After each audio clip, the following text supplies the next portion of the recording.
જે ગાંડા મહારાજ હતા, એમની જે પહેલી મુલાકાત હશે સ્વામી વાસુદેવાનંદ સરસ્વતી સ્વામી મહારાજ સાથે, એનો ઉલ્લેખ ક્યાં જોવા મળે છે? હા, આખું એમનું જીવન ચરિત્ર પણ છે. ગાંડા મહારાજ આપણા સુરત પાસે તલંગપુર નામનું ગામ. પણ આ બધા જ માણસોનું તમે જીવન જુઓ ને તો તમને એ તો ગાંડા મહારાજ એટલે ગાંડા જેવા જ લાગે. એનું નામ ગાંડા નહોતું, એનું નામ તો કલ્યાણ હતું, પણ વાલમાં બધા ગાંડા કહેતા. તો કેટલીક વ્યક્તિઓ કે જમતા હોય કોઈ આવો આવો, અરે 2 રોટલી છે એમાં પછી આવો આવો ક્યાં કરો છો તમે? એક એક ખાઈશું. એનામાં સાત્વિકતા વધારે હોય. તો ગાંડા મહારાજ પણ પહેલાં શિક્ષક હતા, પછી એણે વેપાર શરૂ કર્યો. તો વેપાર શરૂ કર્યો તો બહુ નફો નહીં લેવાનો. કોઈ એવું કે મારી પાસે અત્યારે પૈસા પછી આપી જજે, ઉઘરાણી ના કરે. તો આવો માણસ મળે તો લોકોને તો આનંદ આનંદ થઈ જાય ને. એટલે ઘરમાં પછી જે પત્ની હોય એને ઘર ચલાવવાનું, એમાંથી થોડો મીઠો ઝઘડો થાય, ખાટો ઝઘડો થાય. એમાં ગાંડા મહારાજ એક દિવસ ઘર છોડીને જતા રહે. તો ઘર છોડીને જતા એટલે બધે ચાલતા ચાલતા જાય અને એનું આખું વર્ણન આપણે સાંભળીએ તો પણ ઘરના મા બાપ કેટલા દુઃખી થયા, આ કેટલા દુઃખી થયા. તો એમ કરતાં કરતાં એ એક જગ્યાએ તપ કરવા બેઠા તો ત્યાં એક સંત હતા. એને કહ્યું તમે મારા ગુરુ થાવ. તો એને કહ્યું મારે તારા ગુરુ થવાનું નથી પ્રારંભમાં, પણ તને એક સાચા સંત મળશે. એટલે તે વખત તો કેવું હતું, બધા એકબીજાને સંતોની વાતો કરતા. કલ્પભાઈ અહીંયા એક સારા સંત આવ્યા છે, દર્શન જશો. તો પેલા કોકે કહ્યું કે અહીંયા એક મહારાષ્ટ્રીયન સંત છે ને અહીંથી ગયા. કે ક્યાં ગયા? તો નર્મદાના કિનારે કંઈ જવાના છે. તો પછી તો તપાસ જ કરવા મળે. તો શિનોરની અંદર સ્વામી મહારાજ હતા. તો ગાંડા મહારાજ ગયા તો એ પહેલાં સ્વામી મહારાજે કહ્યું કે હવે જે વ્યક્તિ આવશે મારી પાસે એ મારી જોડે રહેશે. તો ગાંડા મહારાજ આમ દૂર બેસે તો સ્વામી મહારાજ એને કંઈ પૂછે નહીં. અઠવાડિયું સુધી એવું ચાલ્યું. પછી એક દિવસ પૂછ્યું તું કોણ છે, કેમ આવ્યો? ગાંડા મહારાજ તો ઘર છોડીને જતા રહેલા. એટલે ગામમાં તો કેટલું એને મા બાપને કેટલું દુઃખ થાય, પત્નીને એક દીકરી હતી, આ બધું કોણ કરે? એ તો ગાંડા મહારાજ સફળ થયા એટલે હવે લોકો એને મહારાજ અને ભગવાન માને, પણ તે વખતે તો ગાંડો જ માનતા હશે ને. તો મા બાપ એટલા બધા વ્યથિત થઈ ગયેલા તે કોકે એક ભાઈને કહ્યું કે અહીંયા એક સંત આવ્યા છે ને, તો એમાં એક ભાઈને મેં જોયું એ તમારો ભત્રીજો જ છે. એટલે એ અને એના કાકાનો દીકરો બધા ગયા. તો ગાંડા મહારાજ જ હતા. એટલે સ્વામી મહારાજને કહ્યું કે આ જે છે એ ભાઈ ઘર છોડીને નીકળી ગયા છે, એના મા બાપ બહુ રડે, બધા બહુ કકળાટ કરે. સ્વામી મહારાજે પૂછ્યું સાચી વાત છે? તો સાચી વાત છે, આપણે જવાનું. મા બાપને રાજી રાખીને આગળના જમાના સંતો આપણે અત્યારે જે મેરેજ બ્યુરો ને બધા છે ને મોટિવેટર, એ સંતો બધા મોટિવેટર. અને તે વખતે એવું હતું કે શિષ્ય કોઈનું પણ કહેલું ના માને, પણ ગુરુ કહે એટલે માને છે. તો સંતો આવે એટલે બાપ ફરિયાદ કરે, આ મારો છોકરો મારી જોડે બોલતો નથી, મારી સામો થઈ જાય એમ. એ પછી પેલો તો ગુરુ માને એટલે તારા બાપની સામે થઈ જાય છે, નહીં જવાનું. હા, ત્યારે કાંઈ પછી મારું ખરાબ દેખાય તો માને. આપણે બાદથી પણ એવું કરતા. ભગવાન કાંઈ કહ્યું, પોરમાં એક ભાઈ હતો, બીજી વારના કંઈ લગ્ન કરેલા. તો એને કંઈ એવી શંકા થઈ કે આ મારી પત્ની છે, એનું પિયર ભરે છે, એટલે કાઢી મૂકેલી. તો બાપજી પોરા એટલે પછી પૂછે ગોવિંદ કેમ છે, પછી શું છે? એટલે એમણે કહ્યું બાપજી આ છે ને આવું થયું છે. એ પૂછે કે મને ખરેખર ઘર ભરે છે કે નથી ભરતું? પેલા ભાઈ આવ્યા, બેઠા કંઈ વાત ચાલતી હતી. તો પરમ દિવસે પાદુકા પૂજનમાં કોણ બેસવાનું? એટલે ગોવિંદભાઈ હજુ નક્કી નથી કર્યું. એ બધી પેલા ભાઈને જ પૂછ્યું તમને અનુકૂળ હોય તો આ ભાઈને બેસાડો, અનુકૂળ હોય તો. હા બાપજી અનુકૂળ, કારણ કે સાહેબ રોડ ઉપર વાંકો ચૂકો ચાલે પણ દરમાં તો સીધો જ જાય. એ બાપજીને અહીં હાથે તો તમને આમને અનુકૂળ હોય તો એમને બેસાડો. આ બાપજી બેસાડે, બેસીશ. હવે પૂજા કરવા બેસો એટલે તો પત્ની સાથે બેસવું પડે ને. પત્ની તો પિયર જતી રહેલી. તરત ભાઈ એક સગાને મોકલીને બોલાવ્યો મેં. આવી રીતે એ લોકો સમાજને સંગઠિત કરતા. તો એ રીતે પછી ગાંડા મહારાજ ઘરે ગયા, બધાને કહ્યું, અને પછી પાછું બધાની રજા લઈને, રજા તો કોઈ આપે નહીં, તો પછી કઠણ કરીને નીકળી ગયા. પછી એમણે મહારાષ્ટ્રમાં બહુ કામ કર્યું. એટલે જેમ બાપજી મહારાષ્ટ્રના હતા અને એણે ગુજરાતમાં કામ કર્યું, આ ગુજરાતી હતા અને એણે મહારાષ્ટ્રમાં કામ કર્યું. આવું છે બે. ગાંડા મહારાજ પણ એક સંત. આજે તલંગપુરમાં પણ એમનું મંદિર છે, એનું ઘર છે. અને સંતોમાં કેવું છે કે જેની પુણ્ય વધારે હોય એને હંમેશા ભગવાન પોતાના તરફ, જેમ સારો માણસ હોય તો કંપનીઓ આવી વ્યક્તિઓને ઉઠાવતી હોય. કેટલો પગાર મળે છે, કેટલું પેકેજ કેટલું છે વર્ષનું? 2 કરોડ. આપણે અહીંયા આવી જાવ 3 કરોડ. આવો માણસ ક્યાંથી મળે? તો ભગવાન પણ આવી રીતે વ્યક્તિઓ તરતા. પછી સ્વામી મહારાજ ગરુડેશ્વરમાં હતા ને દેહ છોડવાની તૈયારી હતી. એને કહ્યું તું ભરૂચ જતો રહે મા બાપ પાસે. મા બાપ જીવે ત્યાં સુધી એની સેવા કરજે, અને મા બાપ જતા રહે પછી સંન્યાસ લેજે. આવું છે. ગાંડા મહારાજ પણ એમને પણ પુસ્તકો લખેલા. પણ ગાંડા મહારાજ સ્વામી મહારાજને એટલા બધા કૃપાપાત્ર કે સ્વામી મહારાજે પણ એમને ધીરે ધીરે ટ્રેન કરવા માંડેલા. આપણે ગુરુરામનો ઉપાસના કાંડ વાંચીએ તો ભાઈ સ્વામી મહારાજ કોઈ આવ્યો હોય તો ગાંડાને દવા બતાવો, તો દવા બતાવ કરીને ગાંડા મહારાજને ટ્રેન કરે. અને એ પછી એ ખબર હોય કે હું નહીં હોઉં તો આ ગાંડા મહારાજ મારું કામ કરશે. બાપજીથી જોડેલું એક પવિત્ર સ્થાન એટલે કે નારેશ્વર, એનો વારંવાર ઉલ્લેખ આપણને જોવા મળે છે. બાપજી એ સ્થાન શું કામ પસંદ કર્યું? એનો કોઈ ઉલ્લેખ બાપજીએ ક્યાંય આપેલો છે? બાપજીની પત્ર મંજૂષા છે. બાપજીએ અંબાલાલ વ્યાસ અને અમૃતલાલ મોદી, એમના મિત્રો, એને લખેલા પત્ર વાંચીએ તો એના પછી ખ્યાલ આવે. તો બાપજી ભણતા હતા, પછી વિદ્યાપીઠમાં જોડાયા. ત્યારથી એકાંત સ્થળની શોધ કરે. એટલે બધા મિત્રો જોડે કે વિદ્યાર્થીઓ જોડે પ્રવાસમાં જાય તો પ્રવાસે બહાનું હોય, બાપજી એકાંત સ્થળ શોધતા હોય. પછી પેલો દત્તપુરાણનો આદેશ થયો તો એને માટે પણ સંતો પાસે ગયા. ધોનીવાલા દાદા પાસે ચંદ્રશેખર કરીને એક સ્વામી હતા. બાપજી સંતોને પણ મળ્યા, પણ બાપજીને જે કક્ષાના સંતો જોઈએ એવા એમને ના લાગ્યા.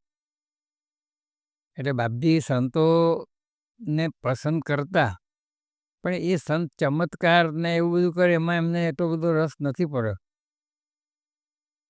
એક સંત એમ કે પછી પ્રસાદમાં ગેસ તેલ આપે, ગેસ તેલ પીએ, ક્યાં चाहिए? કે બાપજીને એવું લાગે કે મને જોઈએ તો આ કંઈ આપી શકે એવું નથી લાગતું. એમ કરતાં કરતાં બાપજી જે સ્કૂલમાં નોકરી કરતા ત્યાં સરખેજના રતનલાલ મહાત્મા, કોલેજ પછી જરાક ગવર્મેન્ટ તરફી થઈ ગઈ, અંગ્રેજો તરફી, બધા રાજીનામા મૂકીને છોડી દીધા.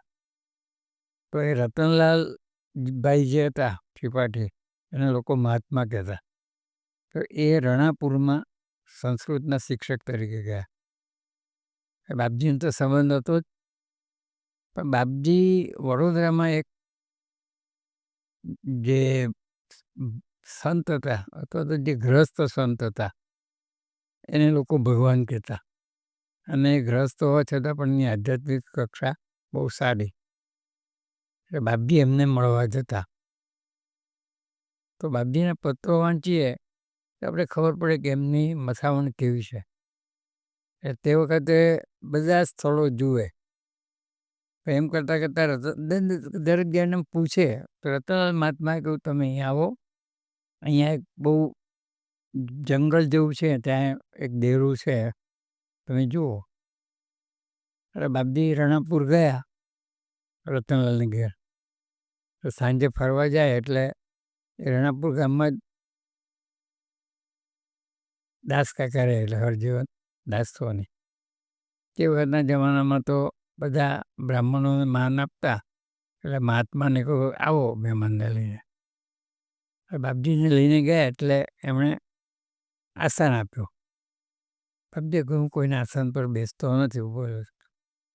દાસ કાકા સોની હતા પણ સંસ્કારી હતા, એટલે એમણે પાટલો મંગાવ્યો, પાણીથી ધોયો, ભેગા હવે બેસો. બેઠા પછી ઉઠતી વખત બાપજી પાસે એમણે એક રૂપિયો મૂક્યો. બાપજીએ કહ્યું હું પૈસાને સ્પર્શ કરતો નથી. દાસ કાકાને બહુ આશ્ચર્ય થયું કે આટલા બધા સંતો જોયા પણ પૈસા માગનારા જોયા છે પણ સ્પર્શ નહીં કરનારા તો જોયા જ નથી. એ પછી વાત નીકળી. પછી કહ્યું કે અમે આ રીતે એકાંત સ્થળની શોધ કરું છું. તો રતનલાલે કહ્યું છે કે આપણે અહીંયા લીલોડ પાસે જે દેરું છે એ બતાવવા લઈ જઈએ છે, ચાલો. એકદમ અવાવરું જંગલ, બીક લાગે એવું. બાપજી, રતનલાલ, લીલોડના કુશલદાસ બધા ગયા. બાપજીને સ્થાનની દિવ્યતા સ્પર્શી ગઈ. અત્યારે પણ એવા માણસો છે કે જે આપણા ઘરમાં આવે ને તો એના ઘરની વાઇબ્રેશનની ખબર પડે. એ તમે બહુ આગ્રહ કરો પણ ના ખાય તમારે. એ કહ્યું કે કેમ ના ખાયું? ભવ્યતા બહુ છે પણ દિવ્યતા નથી. એમ હા, 2 નંબરનો પૈસો. તો બાપજીને સ્થાન બહુ ગમી ગયું. એટલે બાપજીએ કહ્યું કે તમે લોકો જાઓ, હું તો રાત્રે અહીંયા રહીશ. અરે બાપજી, આમાં ક્યાં રહેવાના? બાપજી રહ્યા તો એને બધા શંખના ને એવા મળસ્કે અવાજો સંભળાયા. આ જમીન બહુ પવિત્ર છે.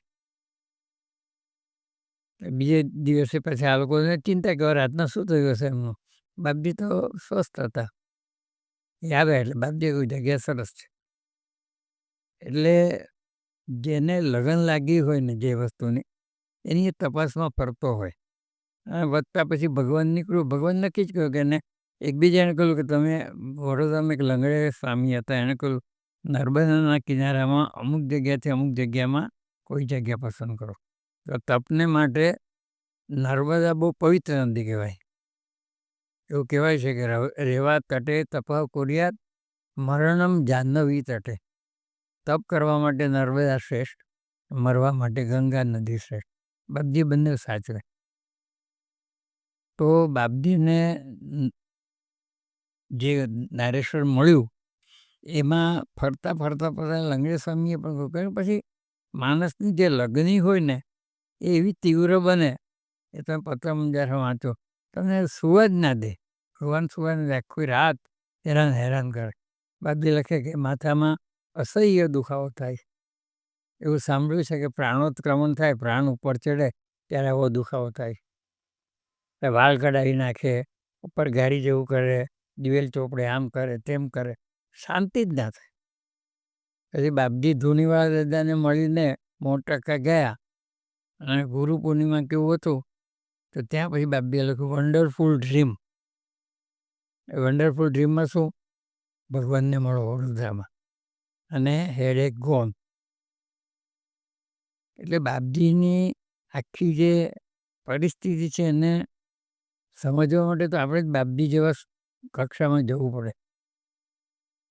એટલે એ વખત આપણે કહે ને કે પ્રેમી હોય, ચોર હોય, આવી સાધના કરનાર હોય, એને ઊંઘ જ ના આવે.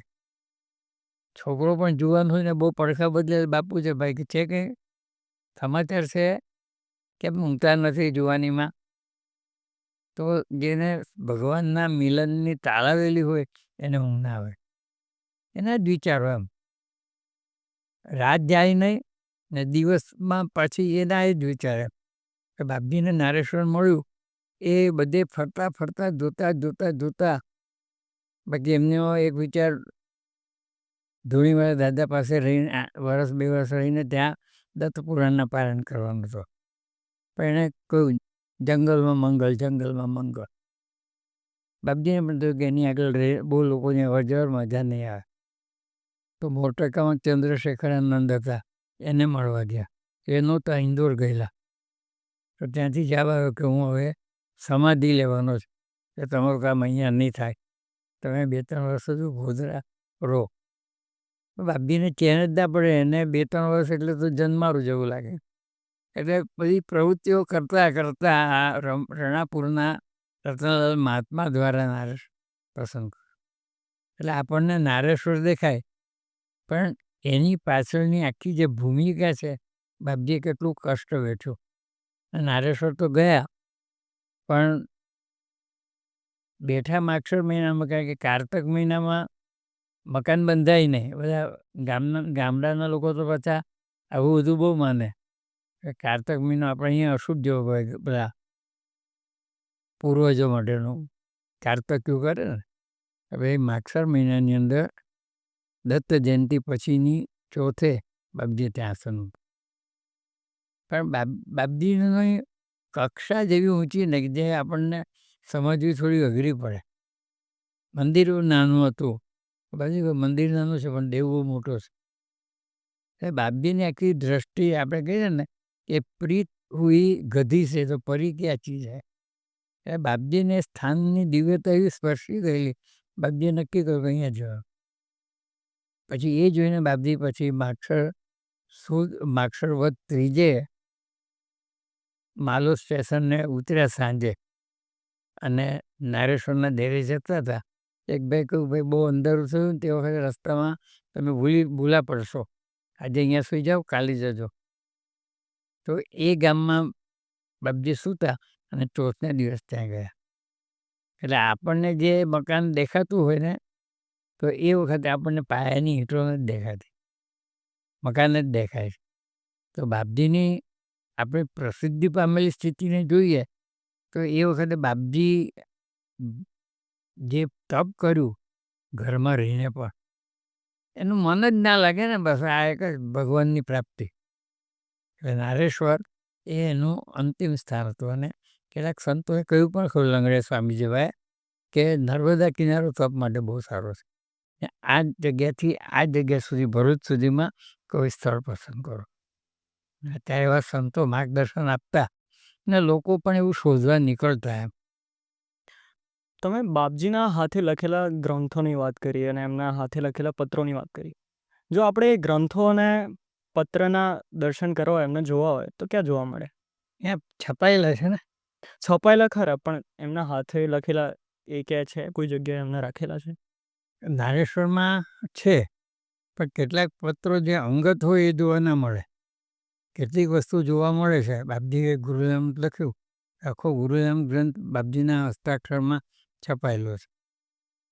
પછી બાપજીને મોદી કાકાએ પત્રો લખ્યા, એ પત્રના જવાબ રૂપે બાપજીએ ગીતાના શ્લોકો વણીને જવાબ આપ્યા, કે પત્ર ગીતા રૂપે પ્રસિદ્ધ થયા છે. એટલે બાપજીએ આપેલા જવાબો પ્રસિદ્ધ થયા છે. પણ મોદી કાકાએ એને શું લખ્યું હતું એ આપણે જાણતા નથી. એ વસ્તુ જણાવાય એને, કેટલીક બધી અંગત વસ્તુ હોય. તો બાપજીનું ઘણું સાહિત્ય આપણે એમના હસ્તાક્ષરને બધું જોવા મળે. તમે નર્મદાના મહત્વ વિશે વાત કરી, એવું જ મહત્વ ઔદુંબર ઝાડનું પણ છે. તો એનું શું ઉલ્લેખ જોવા મળે છે અને બાપજીના શું કનેક્શન હતું એના સાથે? એટલે ઔદુંબરનો ઉલ્લેખ તો આપણે પ્રહલાદ સાથે ગુરુનામનો બતાવેલું છે, કે જ્યારે પ્રહલાદને એના પિતાએ બહુ ત્રાસ આપ્યો, આપણે ખબર છે કે પછી એના હિરણ્યકશ્યપે પૂછ્યું કે આ ધગધગતો થંભલો છે એમાં તારા ભગવાન છે? તો કે હા. તો બાજ એને એમ બાજ છે એટલે મળશે. તો છોકરો તો બહુ નાનો હતો બિચારો, ગભરાઈ જાય. તો એ ગભરાઈ ના જાય એટલે ભગવાને એ થાંભલા પર કીડીઓ ચડાવી. તો કીડીઓને ચાલતી જોઈ પહેલાં થયું કે થાંભલો ગરમ હોય તો કીડી મરી ના જાય. ભગવાન તમારું રક્ષણ હર પળે કરતો હોય છે, પણ એને જોવાની દ્રષ્ટિ જોઈએ. પછી પેલો પ્રહલાદ બાજ્યો, જેવો બાજ્યો એ ફાટ્યો એટલે પછી એમાંથી નૃસિંહ સ્વરૂપ પ્રગટ થયું અને પેલાને મારી નાખ્યો. ભાઈ ઘરમાં નહીં મરું, બહાર નહીં મરું, શસ્ત્રથી નહીં મરું, અસ્ત્રથી નહીં મરું, દિવસે નહીં મરું, રાતે બધી શરતો સંતોષી. તો એને જે નખથી ચીરી નાખ્યું ને, તો પછી એના શરીરમાં બધું ઝેર વ્યાપી ગયું. તો વિષ્ણુને બહુ બળતરા થવા માંડી. લક્ષ્મીએ ઔદુંબરના જે ફળ હોય એ ફળનો રસ કાઢીને વિષ્ણુ ભગવાનને પાયો ને એમાંથી એને શાંતિ થઈ. કે ભગવાને ઔદુંબરને વરદાન આપ્યું કે જે તારી સેવા કરશે, તારી પ્રદક્ષિણા કરશે, આ કરશે તો એને ભગવાન ભલું કરશે. હવે આમ વાર્તા છે, પણ હવે તમે જુઓ તો આપણે અહીંયા જે ધીરે ધીરે વૃક્ષ વાવો અથવા પર્યાવરણની જે જાગૃતિ આવવા માંડે તો એમાં કેટલાક વૃક્ષ એવા છે કે 24 કલાક ઓક્સિજન કાઢતા હોય છે. ત્યારે આપણે ખબર પડે પીપળો 24 કલાક ઓક્સિજન કાઢે, એટલે આપણા લોકોએ કોઈ પીપળાનું પ્રદક્ષિણા કરવાનું, પીપળાની આમ કરવાની. એટલે ધર્મમાં આવતી વાર્તાને આજના વૈજ્ઞાનિક સાથે જોડો તો પણ પરફેક્ટ બેસે છે. કમનસીબે વચ્ચેના ગાળામાં આપણી દ્રષ્ટિ ખોઈ બેઠા.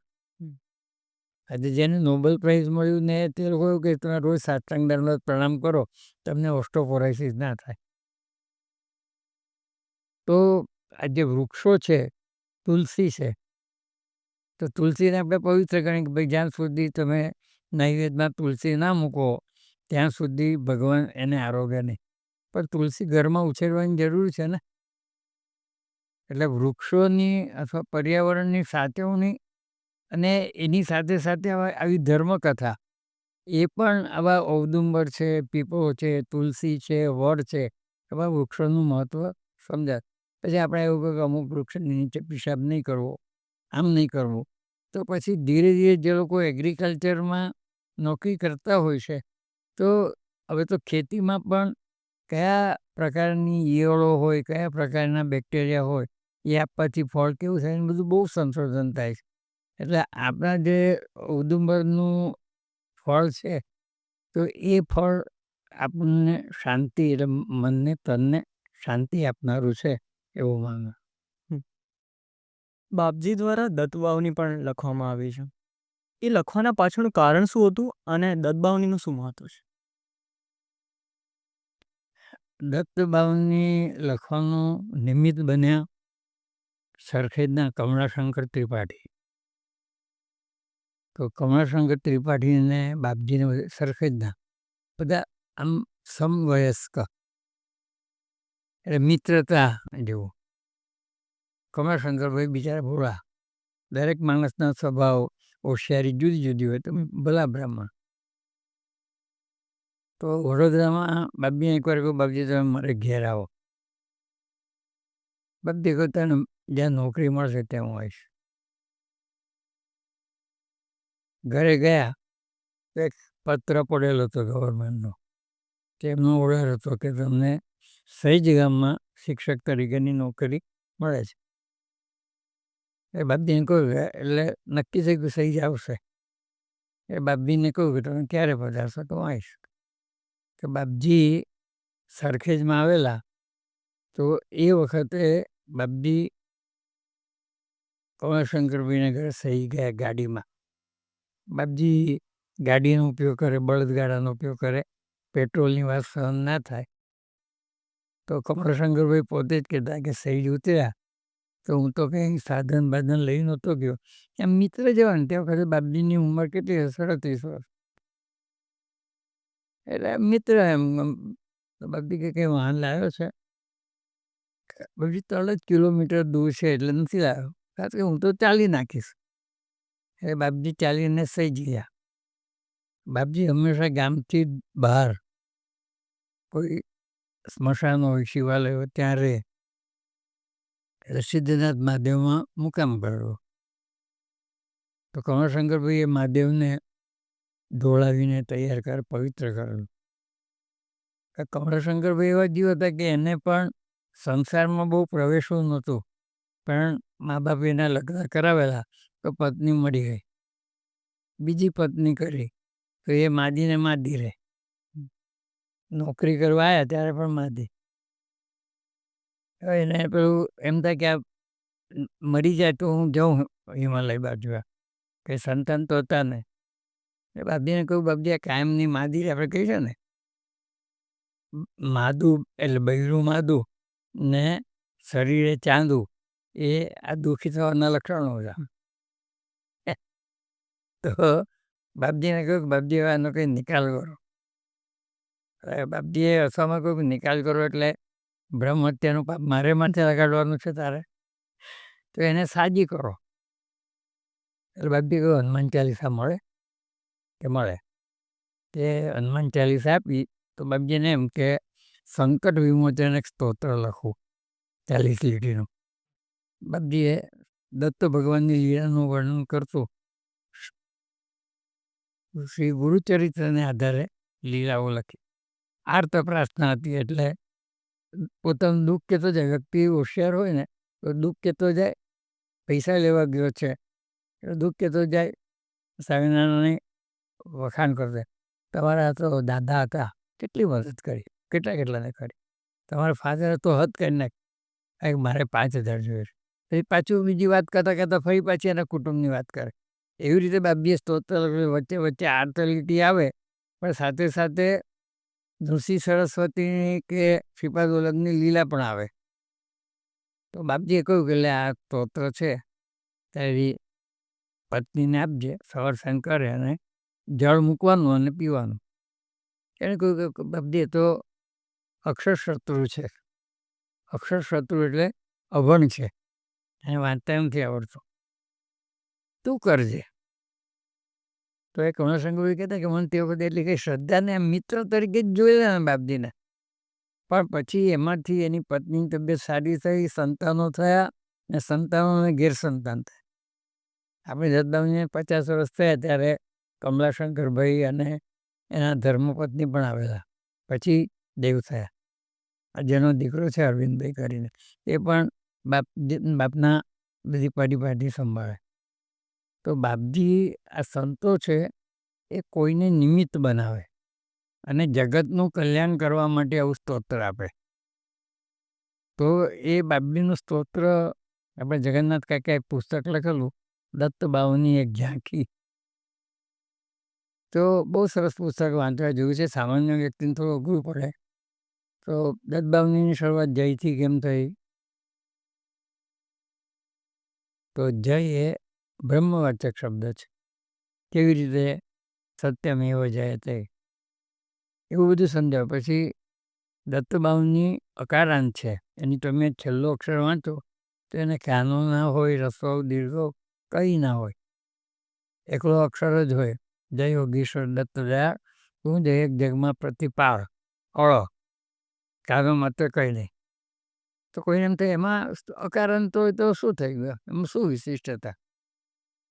તો ગીતામાં ભગવાને વિભૂતિ યોગમાં એવું કહ્યું છે કે અક્ષરાણામ અકારોસ્મિ. આ બધા અક્ષરોમાં હું છું.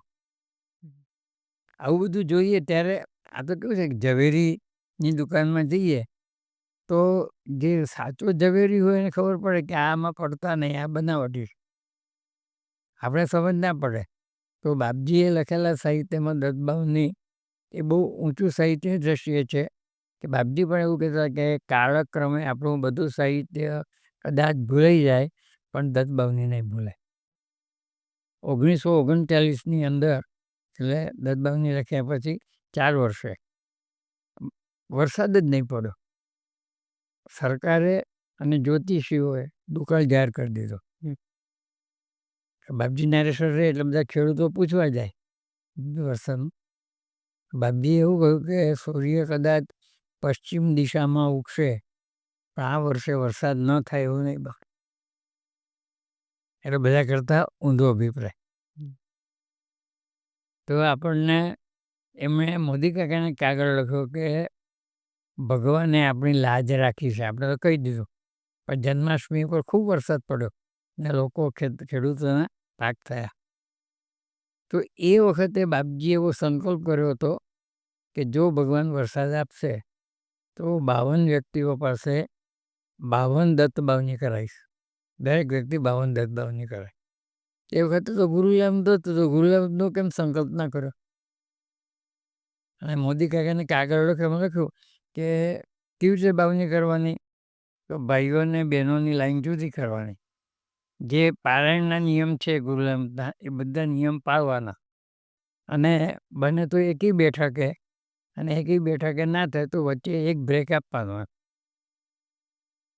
કોઈ દર ગુરુવારે 52 બાવની કરતું હોય તો એ 52 બાવની અહીંયા નહીં ગણાય, એણે બીજી 52 કરવાની. તો એના પછી આપણે ખ્યાલ આવે કે બાપજીએ 52 બાવનીનો સંકલ્પ કર્યો એટલે બાવનીની તાકાત કેટલી હશે. એટલે બાવનીની જે આખી રચના છે એ જ દિવ્ય છે. એ તો રટનાર વ્યક્તિ આપણે હનુમાન ચાલીસા, તો હનુમાન ચાલીસામાં તુલસીદાસે 40 લીટી લખી, તો સારો કવિ તો 100 લીટી લખે. પણ એની 100 લીટીથી તમારું દુઃખ ના જાય, હનુમાન ચાલીસાથી જાય. કારણ શું? તો આવા સંતો લખે ને પછી પોતાના સંકલ્પ દ્વારા એની તપશ્ચર્યાનું તપ ઉમેરે.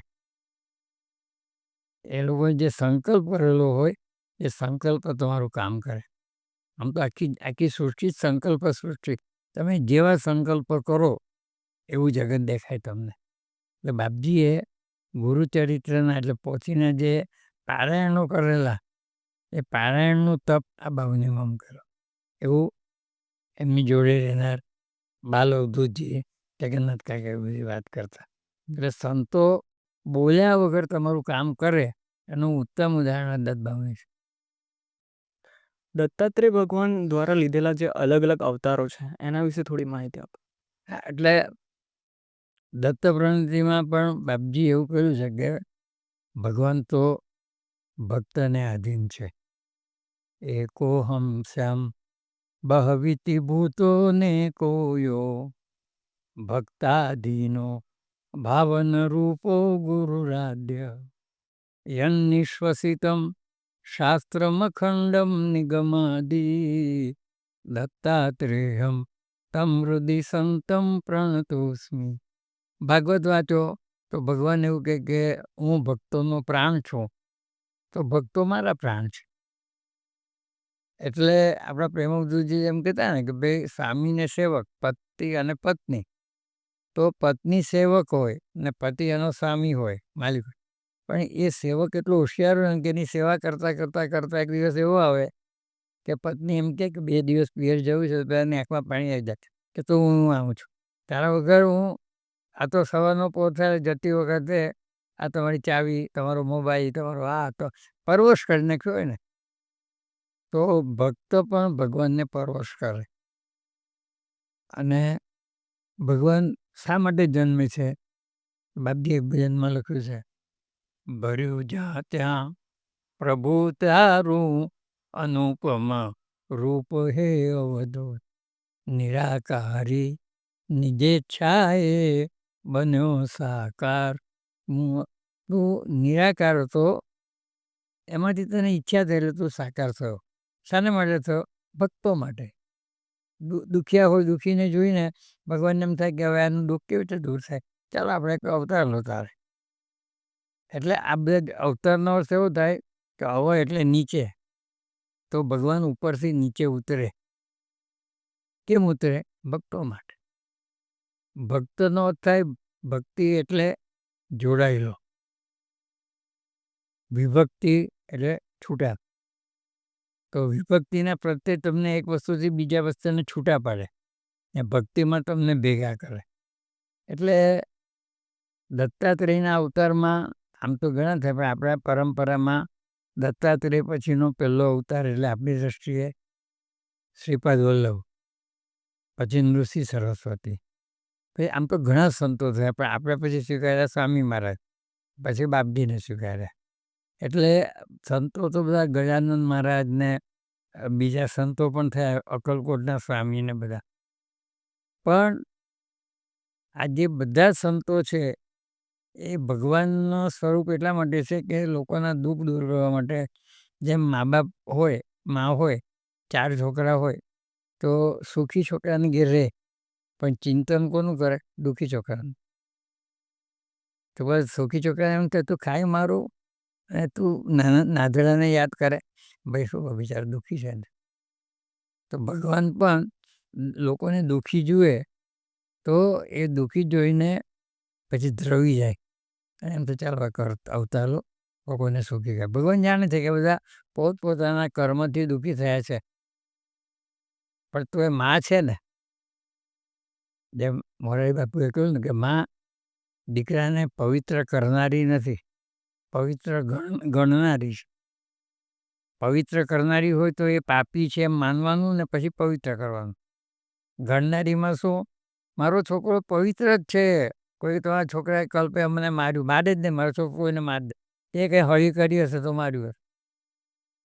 પછી ઘરમાં આવીને પેલું શું કરું છું, પણ બહાર તો મારો છોકરો તો નિર્દોષ જ છે. તો ભક્ત પણ ભગવાન પણ ભક્તને આમ જુએ અને પછી એના તરફ દયા દ્રષ્ટિ આવી જાય અને પછી એના માટે અવતાર લે. આમ તો અવતારનું એક કારણ એને પણ બતાવેલું છે અંબરીશ રાજાને, પણ બધાની પાછળનો આશય એવો કે ભક્તને દુઃખીવાળાઓને દુઃખ મુક્ત કરવા, દુઃખમાં આશરો આપતા ભગવાન અવતાર લેતો હોય. આપણા ગીતામાં કહ્યું છે ને, પરિત્રાણાય સાધુનામ વિનાશાય ચ દુષ્કૃતા. તો ધર્મ સંસ્થાપનાર્થાય સંભવામી યોગે. તો ઘણા કહે છે ધર્મ સ્થાપનાર્થે નહીં, ધર્મની સ્થાપના કરવા માટે નહીં, ધર્મની સંસ્થાપના કરવા માટે. સ્થાપના કરો એનો અર્થ શું થાય કે ધર્મ મટી ગયો હોય. સનાતન ધર્મ કોઈ દિવસ મટતો જ નથી, જર્જરિત થાય. યદા યદા હિ ધર્મસ્ય ગ્લાનિર્ભવતી, એટલે ઝાંખું પડે ત્યારે એ ઝાંખાપને દૂર કરીને એને પ્રકાશવંત કરવા માટે ભગવાન એવું કહે છે હું પાછો અવતાર લઉં છું. એટલે દત્ત ભગવાન પછી શ્રીપાદ વલ્લભ નૃસિંહ સરસ્વતી, અક્કલકોટના સ્વામી મહારાજ બાપજી, તો દત્તાત્રેયના અવતાર કે કોઈ પણ અવતારમાં મૂળ કારણ તો ભક્તનો ઉદ્ધાર કરવા માટે. ગરુડેશ્વરનો શું ઇતિહાસ રહ્યો છે અને એનું શું મહત્વ છે? હા, ગરુડેશ્વરમાં આપણે ગુલામતમાં આખો ઇતિહાસ આપેલો છે કે ગજ એટલે હાથી, ગરુડ વિષ્ણુ ભગવાન, એ બી વચ્ચે એકવાર યુદ્ધ થયું અને ગરુડે હાથીને મારી નાખ્યો. પછી હાડકાં તો ત્યાં પર્વત પર પડી રહ્યા. ચોમાસામાં હાડકાં બધા વરસાદના પાણી સાથે નદીમાં ગયા અને પેલાનો ઉદ્ધાર થયો. તો એણે ભગવાનને કહ્યું કે અહીંયા એક સ્મારક ઊભું થવું જોઈએ જેમાં ગરુડનું નામ સંકળાયેલું હોવું જોઈએ, કારણ કે એને કારણે મારો ઉદ્ધાર થયો. એટલે આ બધા જે સ્થળો છે એ સ્થળોને વધારે દિવ્ય બનાવ્યા સંતોએ ત્યાં તપ કરીને. એટલે ગરુડેશ્વરને કેટલા વખત સુધી લોકો ઓળખતા નહોતા. પછી સ્વામી મહારાજે ત્યાં આવીને દેહ છોડ્યો પછી લોકો ધીરે ધીરે આવતા થયા, લોકોને પણ એવા પરચાઓ મળવા મળ્યા. એ સ્થાનનું મહત્ત્વ. બાપજી નારેશ્વરમાં ગયા હતા, એટલું દંગલ હતો. બાપજીને કોઈ એવું કે બાપજી હવે અહીંયા શું થવાનું? બાપજી કે અહીંયા નંદનવન ઊભું થશે, નંદનવન. તો આવતા 40 વર્ષ 50 વર્ષ પછી શું થવાનું છે એ એમને દેખાતું. એટલે દરેક સ્થળે જે સંતો છે એ પોતાના લોહીનું પાણી કરીને, એટલે ઘણીવાર આપણે જોઈએ કે આ સંત આ બધું કરવાની ખુલ્લા પગે ચાલવાની શું જરૂર છે? છત્રી નહીં રાખવાની હું કામ? રાખો ને. એ સંત આવ્યો જ છે જ જુદા હેતુ માટે. આ મોદી કાકા નથી કહેતા આપણે હું 20 વર્ષ 20 કલાક કામ કરું, એની ઈચ્છા તો એવી છે કે બિલકુલ ઊંઘવું નહીં, પણ ઘણા વખત થોડું ઊંઘવું પડે. નહીં તો કેટલીક વ્યક્તિ કામ કરવા જ આવ્યા હોય ને કેટલાક એવું કે હું તો હરું છું ફરું છું, હું કંઈ કામ કરવા તો. આ સંતો છે, દરેક સંતોના જીવન ચરિત્ર વાંચવા જોઈએ. આપણે પોડકાસ્ટના અંત તરફ આગળ વધીએ તે પહેલાં મને એવું લાગે છે કે આપણે પ્રેમ અવધૂત મહારાજ વિશે પણ થોડી વાત કરી લેવી જોઈએ. એમના વિશે થોડી માહિતી. પ્રેમ અવધૂતજીનું ઓલામનું નામ બચુભાઈ. મહેસાણા જિલ્લામાં જગુદણ નામનો તાલુકો, એનાથી 3 કિલોમીટર દૂર લીંદ નામનું એક નાનું ગામડું. બ્રાહ્મણના ઘરે જન્મ, પણ સાત્વિકતા ખૂબ. એ બહુ નાનપણથી ધાર્મિક વૃત્તિ ધરાવે, નામ સ્મરણ પણ કરે અને એ જમાનામાં બધી જ વ્યક્તિઓ સદગુરુની શોધ માટે ફરે. રામકૃષ્ણ પરમહંસે એવું કહ્યું કે ગુરુ શોધવા નીકળવાની જરૂર નથી, સાચા શિષ્ય થવાની જરૂર છે. સાચા શિષ્ય બનો એટલે ગુરુ આવીને ટકોરો મારશે તમારા ઘરે. તો બચુભાઈ અને એના મિત્ર આ લોકોએ વિચાર કે આપણે નર્મદા કિનારે જઈએ, તપ કરીએ, આમ કરીએ તેમ કરીએ. પણ સાત્વિકતા ઊંચી હોવાને કારણે પછી કોઈ વાર એવું પણ વિચાર કરે કે 1 મહિનામાં ગુરુ ના મળે તો પછી આ બધું છોડી દેવું. આમને સબુદ્દીન રાઠોડ નથી કહેતા કે પ્રેમમાં હોય ને આ ધરતી ફાટી કેમ નથી જતી? ને ભાઈ ના ફાટે ધરતી, કમ થવાના કારણ હોય એનાથી જ થાય, તો કે એનાથી ના થાય.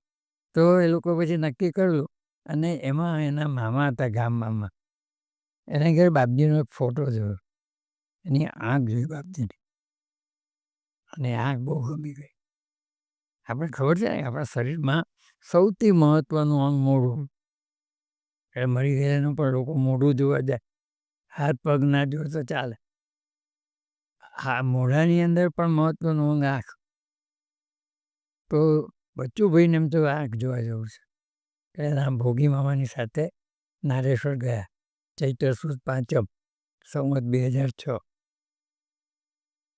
હવે એ વખતે બાપજીને રેટિનાને નુકસાન થયું, એટલે લાઇટ્સનો પ્રકાશ સહન ના કરી શકે, એટલે ચશ્મા પહેરે. તો ભોગી મામા સાથે પહોંચ્યા, સાંજ પડી ગઈ, લઈને ગયા. તો કહ્યું કે બાપજી મારે તમારી આંખ જોવી છે. તો બાપજીએ કહ્યું કે ભાઈ મારે આ તકલીફ છે અને હું કાલે બહારગામ જવાનો છું, તો તું સ્ટેશને આવજે, ત્યાં તને આંખ જોવા મળશે. તો સ્ટેશને કેમ બોલાયા? તો કે બાપજી જવાના હોય તો હોડી મારફત મોટી કોરલ જાય, અને મોટી કોરલથી પછી ટ્રેનમાં બેસે. એટલે મળસ કે 4:30 વાગે કોરલ જતા રહે હોડીમાં. પછી ભાઈ ગયા, જોયા છે હવે તો પેલા છોકરો છોકરાની આંખ મળે એમાં તમે શું વાત કરીએ, એ લોકો જ જાણે, બીજાને ખબર ના. એમ બાપજી અને બચુભાઈની આંખ મળી, એમ બચુભાઈને એવું લખ્યું, આંખ મળી ને હૈયું ખોયું, પરબ્રહ્મનું રૂપ જ જોયું. એટલે પછી એમને થઈ ગયું બસ પરણું તો આને. હવે ગામડામાં રહેતા હતા, પરણેલા હતા, સંસારી હતા, પણ સતત પાન બીડીની દુકાન હતી. પણ કોઈ ગ્રાહક આવે પાન આપવાનું, જતો રહે, પછી પાછું મંત્રનો જાપ કરવાનો. બીજો ગ્રાહક આવે એટલે જોવાનું કેટલી મિનિટ થઈ, 5 લખે, એમ આખા દિવસમાં કેટલી મિનિટ જાપ કરે એના પરથી. હવે આને ગાણપણે કહેવાય અને આને સાત્વિકતા કહેવાય. તો એમ કરતાં કરતાં કરતાં કરતાં બાપજી 1957માં લીંચ આવ્યા. તો બધા સ્વાગત બહુ સરસ, ગામના લોકો ભોળા હોય, આવક ઓછી હોય પણ દિલ ચોખ્ખા હોય. એ જ વખતે બાપજી એટલે રહ્યા હતા ભોગી મામાના ખેતરમાં, પણ બાપજીએ નારેશ્વર જઈને જગજીવનના માસ્તરને કહ્યું, માસ્તર બીજું બધું ગમે તે હોય પણ બચુભાઈ આપણને લોકસંગ્રહના કામમાં આવશે. લોકસંગ્રહનો શું થાય કે વર્તન દ્વારા, જીવન પદ્ધતિ દ્વારા લોકોને સારે રસ્તે ચડાવવા. પછી 1962, 65 ને 67માં તો બચુભાઈની કુટીર પર જ આવે. જેટલા દિવસ બાપજી રહે એટલા દિવસ બચુભાઈ કુટીર પર જ રહે, સૂઈ રહેવાનું, જે પાટિયું જેવું હોય ત્યાં. 3:45, 3:30 ઉઠવાનું, ઠંડા પાણીએ સ્નાન કરવાનું, બાપજી પાસે 4 વાગે હાજર. તો બાપજીને પણ એવું લાગે કે આ માણસને બીજું કંઈ છે જ નહીં જીવનમાં મારા સિવાય. તો બાપજીનો સતત વિચાર કરતો, બાપજી પાસે નારેશ્વર જાય તો બચુભાઈ કે હું શું લઈ જતો? સ્ટવની પિન, વાઇસર, ડિબેટ, એટલે કિંમતમાં ઓછી હોય પણ આવી વસ્તુ કોઈ લાવે નહીં. તો બાપજી જુએ, પછી જગજીવનરામ માસ્તરને પૂછે તો બાપજી સંડાસ જાય 2:30 વાગે. તો એમણે જોયું કે બાપજી સંડાસ જાય છે, જગ્યા કેવી છે? તો 2 ઈંટ મૂકેલી. તેને શું કે એક જ જગ્યાએ બેસવું પડે રોજ, એ તો બરાબર, એટલે 2-3 જગ્યાએ ઈંટો મૂકી, થોડીક રેતી નાખીને સૂકું કર્યું. બાપજી 2:30 વાગે જતા હોય તો 2:15 જઈને 2-3 ધૂપસળી સળગાવીને મૂકી દે. આ તો ક્યારે સૂઝે તમને કે તમે સતત એનું ચિંતન કરો તો એ રીતે કરતાં કરતાં કરતાં બચુભાઈ બાપજીની ઘણી નજીક આવી ગયા. એટલે બાપજીએ લખેલું છે કે પ્રત્યક્ષ રીતે સંતની પાસે બધા માણસો રહી શકે નહીં, પણ મનથી તમે રહો એ બહુ મહત્ત્વનું છે. તમારી દરેક પ્રવૃત્તિમાં બાપજી કેન્દ્રમાં હોવા જોઈએ. તો હું આ કરું તો બાપજીને ગમે, ના ગમે નહીં કરવાનું. શરણાગતિની લાક્ષણિકતા એ પેલું પોતાના ઈષ્ટદેવને ગમે તે કરવું. બીજું, ઈષ્ટદેવને ના ગમે તે ના કરવું. ત્રીજું, એ મારું રક્ષણ કરશે એવો દ્રઢ વિશ્વાસ રાખ. પહેલાંના જમાનામાં પત્નીઓ પતિમાં આવું રાખતા, એટલે દાંપત્ય જીવન સુખી હતા. તો એ વખતે કરતાં કરતાં બચુભાઈ બાપજી દ્વારકાથી આવે એકવાર, ત્યારે કહ્યું કે તું પણ બોડાણાની માફક મંતર માર કે મારે અહીંથી ક્યાંય જવું ના પડે. તો જે સ્વામી હોય છે ને એ પાછો સેવકને આધીન જ હોય છે. પેલાને આધીન જેમ પત્ની હોય તો સેવા કરતાં કરતાં પેલાને એવો પાંગળો બનાવી દે ને કે એના કોઈ રહી જ ના શકે. તો બચુભાઈ હતા સંસારી, સામાન્ય વર્ગના, પૈસાદારને કર્મકાંડ કરાવે, પણ કર્મકાંડ પવિત્રથી કરાવવાનું. તો એ કહે મારા પપ્પા પણ સત્યનારાયણની કથા કરાવે, 5 રૂપિયા દક્ષિણા મળે. એક જગ્યાએ કથા કરાવીને ઘરે આવીને ફાનસમાં જોયું તો 10 રૂપિયા. તો બીજે દિવસ ગયા, ભાઈ તે ભૂલમાં 5 રૂપિયા સમજીને મને 10 રૂપિયા આપી દીધા. ભાઈ કહ્યું ના કાકા આ વખતે મારી કમાણી સારી છે ને એટલે ભૂલમાં. આવી પવિત્રતા રાખો તો તમે સંતની કક્ષાએ જાઓ. તો બાપજી એવું કહેતા કે તમારે તો ઝેર ખાવું છે ને અમર થવું છે. તો અમર થવું હોય તો અમૃત પીવો, અમૃત પીવું નથી, સારા કામ કરવાનું નથી, તો એ સુખ કેવી રીતે મળે? તો તમને પ્રેમ ઉપદેશ કરું, પ્રેમ આપો, પ્રેમમાં જીવો, પ્રેમને જીવો. પ્રેમ આપો તો પ્રેમ મળશે, કદાચ નહીં મળે તો પણ પ્રેમ આપ્યાનો સંતોષ થશે. બાપજી એક ભજનમાં લખ્યું, ને કમાઈ કર લે ભાઈ इसमें सब कुछ आए. તું પ્રામાણિકતાથી કમા, બસ કંઈ કરવાની જરૂર નથી. બધું તીરથ યાત્રા જે ગણવું એ બધું આવી જાય. તું 2 નંબરની કમાણી કરીને ભાગવત કથા વિહાડે એમાં કેવું. એટલે બચુભાઈની પ્રેમ અવધૂતજીની આપણા પર મોટા મોટી કૃપા એ છે કે સંસારમાં રહીને પણ તમે સંતત્વ પ્રાપ્ત કરી શકો એવું અમે બતાવ્યું. અને કોઠિયાવાડમાં ધીરુભાઈ આવતા તો ધીરુભાઈ કાયમ કહેતા કે જેટલી શક્તિ બાપજીમાં હતી એ બધી શક્તિ બચુભાઈમાં હતી. તો આમ જોવા જઈએ તો બાપજીએ તો તપશ્ચર્યા કરીને બહુ એ કર્યું. તો પ્રેમ આપણે રસ્તો બતાવ્યો, ભાઈ આપણેથી યોગી ના થવાય તો કંઈ નહીં, ઉપયોગી થાવ તો થઈ જવાય. એટલે પ્રેમ અવધૂતજી ઉપર મેં 40 સ્તોત્ર લખેલું, પ્રેમ ચાલીસા. તો એ અમેરિકામાં એમની 1989માં પહેલી એટલે પ્રેમ જયંતિ ઉજવી એ લોકોએ. પછી અહીંયા આવ્યા ત્યારે તારીખ પ્રમાણે જન્મદિવસ, ત્યારે મેં સ્તોત્ર વાંચ્યું, ગાયું હતું તો બહુ રડ્યા. પછી મેં કહ્યું એમાં કંઈ એવા શબ્દો તો આવતા નથી ને કે જે ખરાબ કહેવાય, મેં રડ્યા કેમ? તો કે મેં કોઈ એવો વિચાર્યું જ નહીં કે મારા માટે કોઈ 40 સ્તોત્ર લખે છે. એકદમ નિખાલસ, એકદમ સરળ, પ્રેમાળ, સેવાભાવી. એટલે આજે આપણને એમ થાય, મેં બાપજીના દર્શન બાબત નહોતા કર્યા તો મને અશ્વિનભાઈ કાપડિયા કહેતા કોઈ દિવસ આ વાક્ય નહીં બોલવાનું, તમને પ્રેમ અવધૂતજી મળ્યા ને બસ પૂરું થઈ ગયું. એટલે જો તમારે કરવું હોય તો એકલવ્ય બનીને દ્રોણની મૂર્તિ પાસેથી ધનુર્વિદ્યા શીખી શકો, અને અર્જુન જે જીવતા દ્રોણ પાસેથી શીખતો હતો એને હરાવી શકો. પણ તમને લગન લાગવી. દત્તાત્રેય ભગવાન વિશે અને અલગ અલગ સ્વામી મહારાજો વિશે તમે ઘણી બધી માહિતી શેર કરી અને અમારો જ્ઞાનોદ્ધાર કર્યો તે બદલ ખૂબ ખૂબ આભાર અને ગુરુદેવ દત્ત. ગુરુદેવ દત્ત, ગુરુદેવ.